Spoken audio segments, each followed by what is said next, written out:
ಸರ್ಕಾರ ಅಧಿಕಾರಕ್ಕೆ ಬರಬೇಕು ಅಂತ ಹೇಳಿ 5 ಗ್ಯಾರಂಟಿಗಳನ್ನು ಘೋಷಣೆ ಮಾಡ್ತಲ್ಲ.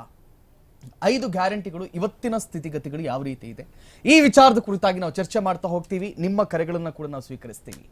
ನೋಡಿ, ಆರಂಭದಲ್ಲಿ ಗ್ಯಾರಂಟಿಗಳನ್ನ ನಾವು ಅಧಿಕಾರಕ್ಕೆ ಬರಬೇಕು ಅನ್ನುವಂತ ಹಪಾಹಪಿಯಲ್ಲೋ ಅಥವಾ ಆ ತರಾತುರಿಯಲ್ಲೋ ಅಥವಾ ಆ ಆಸೆಯಲ್ಲೋ ಅಥವಾ ಹೆಬ್ಬಯಕೆಯಲ್ಲೋ ಕಾಂಗ್ರೆಸ್ ಆ ದಿನಗಳಲ್ಲಿ ಯಾವಾಗ ಬೊಮ್ಮಾಯಿ ಸರ್ಕಾರ ಇತ್ತು ಆಗ ಘೋಷಣೆಯನ್ನ ಮಾಡ್ತು, ನಾವು ಅಧಿಕಾರಕ್ಕೆ ಬಂದ್ರೆ 5 ಗ್ಯಾರಂಟಿಗಳನ್ನ ಕೊಟ್ಟೇ ಕೊಡ್ತೀವಿ ಅಂತ ಹೇಳಿ. ಈ 5 ಗ್ಯಾರಂಟಿಗಳು ಇವತ್ತು ಯಾವ ರೀತಿ ಆಗಿಬಿಟ್ಟಿದೆ ಅಂತ ಹೇಳಿದ್ರೆ, ಎಲ್ಲೋ ಒಂದು ಕಡೆ ಜನರು ಅದರ ಮೇಲೆ ಅವಲಂಬಿತ ಆಗಿಬಿಟ್ಟಿದ್ದಾರೆ. ಇವತ್ತು ಶಕ್ತಿ ಯೋಜನೆ ಆಗಿರಬಹುದು, ಗೃಹಲಕ್ಷ್ಮಿ ಯೋಜನೆಗಳಾಗಿರಬಹುದು, ಅಥವಾ ಉಚಿತ ವಿದ್ಯುತ್ ಯೋಜನೆಗಳಾಗಿರಬಹುದು. ಎಸ್ಪೆಷಲಿ ಈ 3 ಯೋಜನೆಗಳ ಮೇಲೆ ಸಂಪೂರ್ಣವಾಗಿ ಜನರು ಅವಲಂಬಿತ ಆಗಿಬಿಟ್ಟಿದ್ದಾರೆ.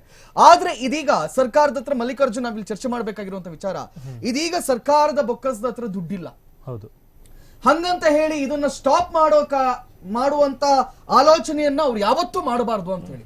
ಯಾಕಂತ ಹೇಳಿದ್ರೆ ಜನರು ಇದ್ರ ಮೇಲೆ ಅವಲಂಬಿತ ಆಗ್ಬಿಟ್ಟಿದ್ದಾರೆ. ಒಂದ್ ಕಡೆಯಲ್ಲಿ ಈ ಬಾರಿಯ ಬೆಳಗಾವಿ ಅಧಿವೇಶನದ ಸಂದರ್ಭದಲ್ಲಿ ಅವರು ಮಾತಾಡ್ತಾ ಹೇಳ್ತಾರೆ, ನಾವು ಸದಾಶಿವ ನಗರಕ್ಕೂ ನಾವು ಉಚಿತ ವಿದ್ಯುತ್ ಅನ್ನು ನೀಡ್ತಾ ಇದ್ದೀವಿ, ನಾವು ಡಾಲರ್ಸ್ ಕಾಲೋನಿಗೂ ಉಚಿತ ವಿದ್ಯುತ್ ನೀಡ್ತಾ ಇದ್ದೀವಿ, ಅದನ್ನೆಲ್ಲ ನಾವು ಇನ್ನು ಮುಂದೆ ಸ್ಟಾಪ್ ಮಾಡಬೇಕಾಗತ್ತೆ ಅಂತ ಹೇಳಿ. ಓಕೆ, ಡಾಲರ್ಸ್ ಕಾಲೋನಿ ಅಥವಾ ಸದಾಶಿವ ನಗರದಲ್ಲಿ ರಿಚ್ ಪೀಪಲ್ಸ್ ಇದ್ದಾರೆ, ನೀವು ಸ್ಟಾಪ್ ಮಾಡ್ತೀರಾ, ಓಕೆ. ಆದ್ರೆ ಅದ್ರ ಮೇಲೆ ಬಡವರು ಇವತ್ತೇನು ಅವಲಂಬಿತರಾಗಿದ್ದಾರೆ ನೋಡಿ, ಅದನ್ನ ಯಾವುದೇ ಕಾರಣಕ್ಕೂ ಕೂಡ ರಾಜ್ಯ ಸರ್ಕಾರ ಅದನ್ನ ನಿಲ್ಲಿಸಬಾರದು.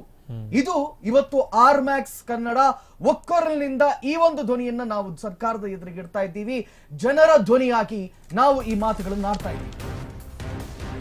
ಜನರ ಬದುಕಲ್ಲಿ ಬದಲಾವಣೆ ತಂದ ಗ್ಯಾರಂಟಿ ಅನ್ನೋದು, ಸುಧಾರಿತ ಗ್ಯಾರಂಟಿ ಯೋಜನೆಗಳಿಗೆ ಜನರು ಒಲವನ್ನ ತೋರಿಸ್ತಾ ಇದ್ದಾರೆ. ಕೋಟಿ ಕೋಟಿ ಜನರ ಬಾಳಿಗೆ ಬೆಳಕಾಗಿದೆ ಗ್ಯಾರಂಟಿ ಅನ್ನೋದು. ಸುಧಾರಿತ ಗ್ಯಾರಂಟಿ ಯೋಜನೆಗಳಿಗೆ ಜನರು ಒಲವನ್ನ ತೋರಿಸ್ತಾ ಇದ್ದಾರೆ. ಸಾಮಾಜಿಕ ಭದ್ರತೆಯನ್ನ ಉಳಿಸಿ ಆರ್ಥಿಕ ಸ್ಥಿರತೆಯತ್ತ ಜನರ ನಿರೀಕ್ಷೆ.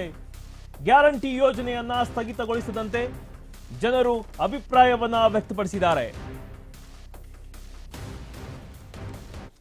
ಜನರ ಬದುಕಲ್ಲಿ ಬದಲಾವಣೆಯನ್ನ ತಂದುಬಿಟ್ಟಿದೆ ಈ ಗ್ಯಾರಂಟಿ. ಯಾಕಂದ್ರೆ ಮೊನ್ನೆ ನಾವು ಮಾತಾಡ್ತಾ ಹೇಳ್ತಾ ಇದ್ವಿ, ಇವ್ರೇನ್ 2,000 ಕೊಡ್ತಾರೆ ನೋಡಿ, ಈ 2,000 ನಂಬ್ಕೊಂಡು ಮನೆಗೆ ಯಾವ್ದೋ ಒಂದು ಹೊಸ ಫ್ರಿಡ್ಜ್, ವಾಷಿಂಗ್ ಮಿಷಿನ್ ಅಥವಾ ಕುಕ್ಕರ್ ಇದನ್ನ ತಕೊಂಡು ಬಂದು ಸರ್ಕಾರ ದುಡ್ಡು ಕೊಡುತ್ತಲ್ಲ, ಈ ದುಡ್ಡಲ್ಲಿ ನಾನು ತೀರಿಸ್ತೀನಿ ಅನ್ನುವಂತಹ ಗೃಹಲಕ್ಷ್ಮಿಯರು ಇವತ್ತು ನಮ್ಮ ಇಡೀ ಕರ್ನಾಟಕದಲ್ಲಿ ಹುಡ್ಕೊಂಡಿದ್ದಾರೆ. ಹೌದು, ಇಂಥ ಸಂದರ್ಭದಲ್ಲಿ ಮಲ್ಲಿಕಾರ್ಜುನ್ ಇವರು ಏನ್ ಕಳೆದ ವರ್ಷ, ನಾನು ಮತ್ತೆ ಅದನ್ನೇ ಹೇಳಬೇಕು, ನಾನು ನಿನ್ನೆಯೂ ಹೇಳಿದೆ, ಕಳೆದ ವರ್ಷ ಫೆಬ್ರವರಿ ಮತ್ತು ಮಾರ್ಚ್ ತಿಂಗಳ 5,000 ಕೋಟಿ ಏನು ಇವರು ಬಾಕಿ ಇರಿಸ್ಕೊಂಡಿದ್ದಾರೆ, ಅದನ್ನ ಯಾವುದೇ ಕಾರಣಕ್ಕೆ ಸಹಿಸಕ್ ಸಾಧ್ಯವಿಲ್ಲ. ಆ ದುಡ್ಡು ಎಲ್ಲಿಗೋಯ್ತು, ಅದನ್ನ ನೀವು ಕೊಟ್ಟೇ ಕೊಡಬೇಕಾಗುತ್ತೆ. ಯಾಕಂತ ಹೇಳಿದ್ರೆ ಇವತ್ತಿನ ಗೃಹಲಕ್ಷ್ಮಿಯರು, ಮಹಿಳೆಯರು ಈ ದುಡ್ಡನ್ನ ನಂಬ್ಕೊಂಡು ಅವ್ರ ಜೀವನವನ್ನ ಸುಧಾರಿಸ್ತಾ ಇದ್ದಾರೆ, ಸಾಗಿಸ್ತಾ ಇದ್ದಾರೆ ಅನ್ನುವಂತಹ ವಿಚಾರ. ಹೌದು ಕಾರ್ತಿಕ್, ಇವತ್ತೇನಂದ್ರೆ ಆರ್ಮ್ಯಾಕ್ಸ್ ಜೊತೆ ಮಾತಾಡಿದ್ರು 11 ಗಂಟೆಗೆ ಫೋನ್ ಇದ್ದಾಗ. ಎಸ್, ಬಹಳಷ್ಟು ಮಹಿಳೆಯರು ಏನ್ ಹೇಳಿದ್ರಂತೆ ಅಂದ್ರೆ ಮೆಡಿಸಿನ್ಗಾಗಿ